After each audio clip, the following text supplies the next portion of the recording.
রাজ্য সরকার চাইছে কৃষকদের আয় দ্বিগুণ করতে। রাজ্য সরকারের উদ্দেশ্যকে সাফল্যমণ্ডিত করতে প্রতিনিয়ত কাজ করে যাচ্ছে জুলাইবাড়ি কৃষি দপ্তর।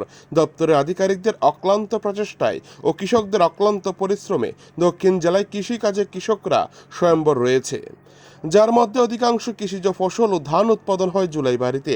আজ থেকে সমগ্র রাজ্যে সরকারিভাবে ধান ক্রয়ের কাজ শুরু হচ্ছে।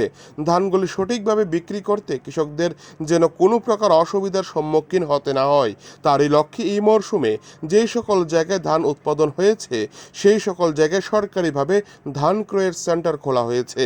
জুলাইবাড়ি থেকে রাজ্য জুড়ে সরকারিভাবে ধান ক্রয়ের কাজের শুভ সূচনা করা হয়। অনুষ্ঠানের উদ্বোধক হিসেবে উপস্থিত ছিলেন রাজ্যের কৃষি ও বিদ্যুৎ দপ্তরের মন্ত্রী রতনলাল নাথ।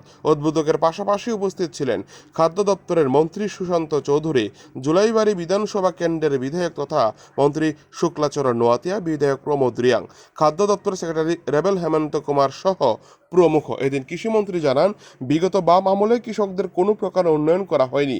বর্তমান সময়ে কৃষকদের উন্নয়নের পাশাপাশি কৃষকদের উৎপাদিত ফসল সরকারিভাবে ক্রয় করা হচ্ছে ও আনারস থেকে শুরু করে কৃষকদের উৎপাদিত বিভিন্ন ফসল দেশের বাইরে প্রেরণ করা হচ্ছে।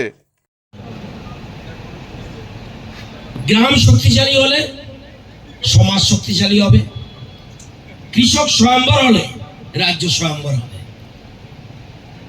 আমাদের জীবনে কৃষির গুরুত্ব অপরিসীম। কৃষি বা কৃষক ছাড়া আমরা আমাদের খাদ্য কল্পনা করতে পারি না। বেঁচে থাকার জন্য খাদ্য প্রয়োজন। এই খাদ্যটা কে করবে? কৃষক এবং কৃষি। টাকা পয়সা প্রচুর আছে,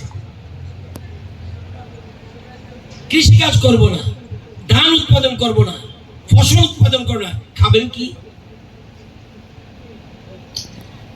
এবং কৃষি মানুষের সবচেয়ে স্বাস্থ্য